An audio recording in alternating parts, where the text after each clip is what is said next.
सूनं पतिपापेन सम्परेशं गजेन्द्रस्य क्रान्तिं वासनं वरेण्यं जटाजूटे मध्ये स्फुरङ्गन्धवारिं महादेवमेकं स्मरामि। नमस्कार दोस्तों, आप सभी का स्वागत है हमारे यूट्यूब चैनल पावरफुल हिंदू धर्म में। अब तक हमने श्री सावन मास में शिव पुराण की कथा अध्याय 1 से लेकर कथा अध्याय 5 का रसपान किया है। आज हम आप सभी को सावन मास में शिव महापुराण की कथा अध्याय 6 का रसपान कराएंगे, जिसमें वर्णन है शिव पुराण के श्रवण की विधि। आइए रसपान कीजिए कथा का। सौनक जी कहते हैं कि हे महाप्रज्ञ सूत जी, आप धन्य एवं शिव भक्तों में श्रेष्ठ हैं। हम पर कृपा कर हमें कल्याणमय शिव पुराण के श्रवण की विधि बताइए, जिससे सभी श्रोताओं को संपूर्ण उत्तम फल की प्राप्ति हो। सूत जी ने कहा, हे मुने सौनक, तुम्हें संपूर्ण फल की प्राप्ति के लिए मैं शिव पुराण की विधि सविस्तार बताता हूँ। सर्वप्रथम किसी ज्योतिषी को बुलाकर दान से संतुष्ट कर उससे कथा का शुभ मुहूर्त लिखवाना चाहिए और उसकी सूचना का संदेश सभी लोगों तक पहुंचना चाहिए। हमारे यहाँ शिव पुराण की कथा होने वाली है। अपने कल्याण की इच्छा रखने वाले को इसे सुनने अवश्य पधारना चाहिए। देश देश में जो भी भगवान शिव के भक्त हो तथा शिव कथा के कीर्तन और श्रवण के उत्सुक हो, उन सभी को आदरपूर्वक बुलाना चाहिए और उनका आदर सत्कार करना चाहिए। शिव पुराण सुनने के लिए मंदिर, तीर्थ, वानप्रस्थ अथवा घर में ही उत्तम स्थान का निर्माण करना चाहिए। केले के खंभों से सुशोभित कथा मंडप तैयार कराए। से सब ओर से फल पुष्प सुंदर चंदोई से अलंकृत करना चाहिए। चारों कोनों पर ध्वज लगाकर उसे विभिन्न सामग्री से सुशोभित करें।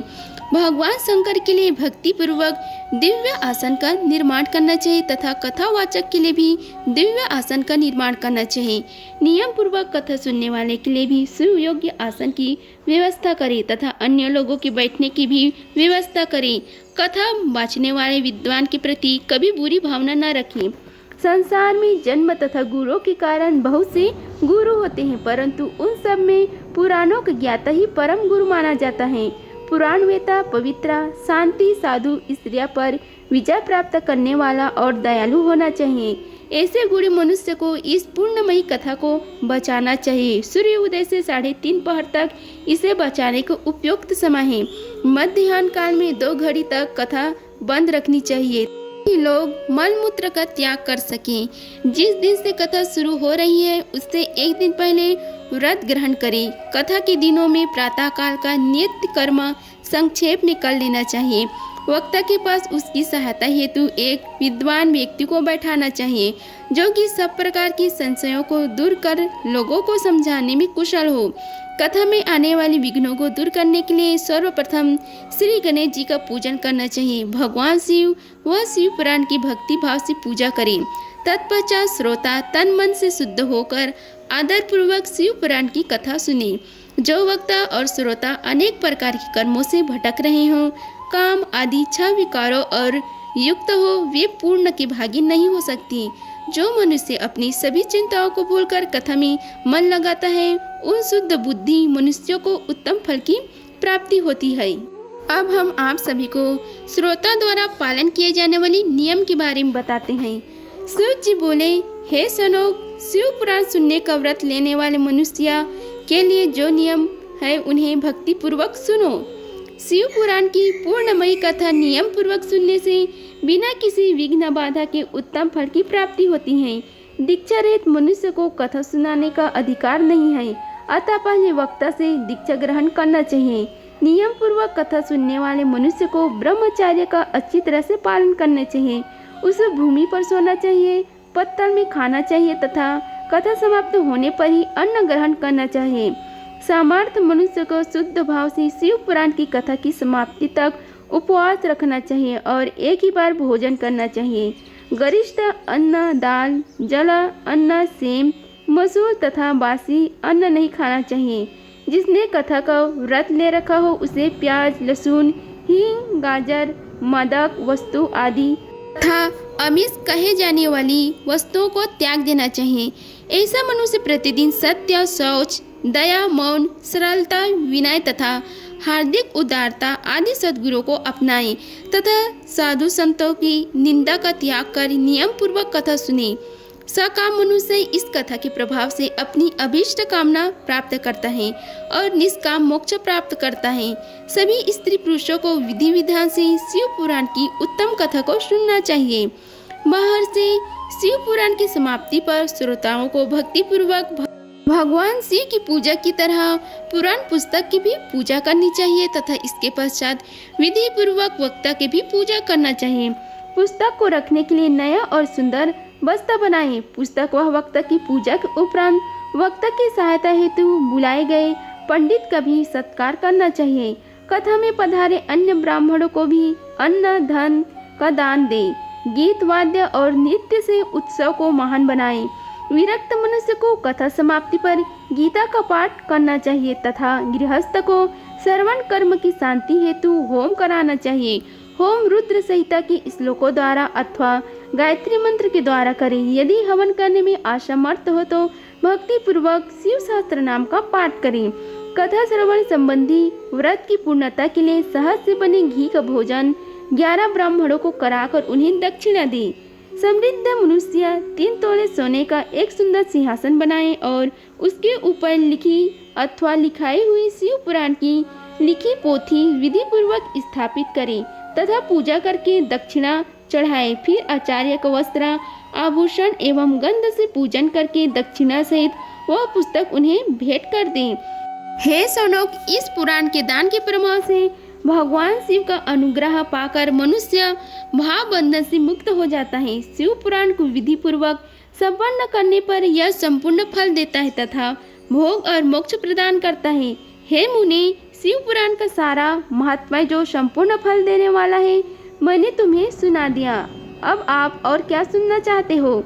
श्रीमान, शिव पुराण सभी पुराणों के माथे का तिलक है। जो मनुष्य सदा भगवान शिव का ध्यान करते हैं, जिनके वाणी शिव के गुणों की स्तुति करती है और जिनके दोनों कान उसकी कथा सुनते हैं, उनकी जीवन सफल हो जाता है।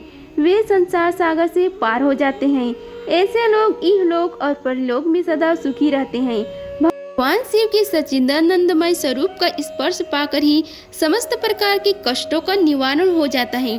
उनकी महिमा जगत के बाहर और भीतर दोनों जगह विद्यमान है और अनंत आनंद रूप परम शिव की मैं शरण लेता हूँ। अब हम आप सभी को श्री रुद्र अष्टकम का पाठ करके सुनाते हैं।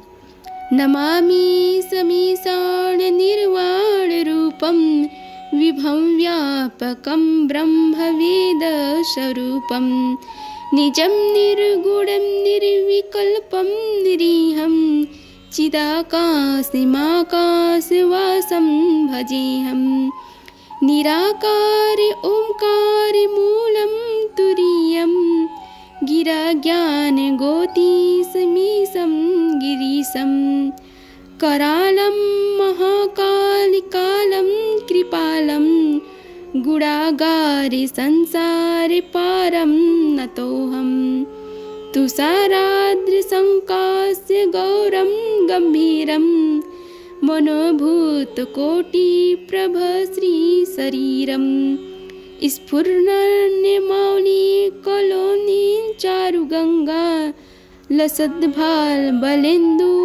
कंठे भुजंगा चलत कुंडलं भ्रूण सुनेत्रं विशालं प्रसन्नं नीलकंठं दयालं मृगाधीश चंबारे मुंडमालं प्रियं शंकरं सर्वनाथं भजामि प्रचंड प्रकिष्टं प्रलम्भं परेशं अखंडम् अजन्भानुकोटिप्रकाशं त्रयसु निर्मूलं शूलपाणिं भजेऽहं भवानी पतिभावगम्यं कलातीतकल्याणकल्पन्तकारी सदा सज्जनानन्ददाता पुरारी चिदानन्द सदोहं मोहापहारी प्रसीद प्रसीद प्रभो मंथथारी। न यावद् उमानाथ पादारविदं भजन्तीह लोके परिवानराणां न तथ्यं न सुखं न शान्ति सन्तापनाशं प्रसीद प्रभो सर्वभूतादिवासं न जानामि योगं जापं न पूजं न तोऽहं सदा सर्वदा सम्भुतुभ्यं जराजन्म दुःखै ततापाप्यमानं प्रभो पाहि आपाममीशं शम्भो रुद्र अष्टकमिदं प्रवोक्तं विप्रेणं हर्तोष्ये ये पठित नरः भक्तस्य तेषां शंभु प्रसिद्धति। अगर आप सभी को हमारी वीडियो पसंद आ गई हो तो वीडियो को लाइक कीजिए, चैनल को सब्सक्राइब कीजिए और कमेंट बॉक्स में ओम नमः शिवाय लिखिए। धन्यवाद। मिलते हैं अगले वीडियो में, तब तक के लिए हर हर महादेव।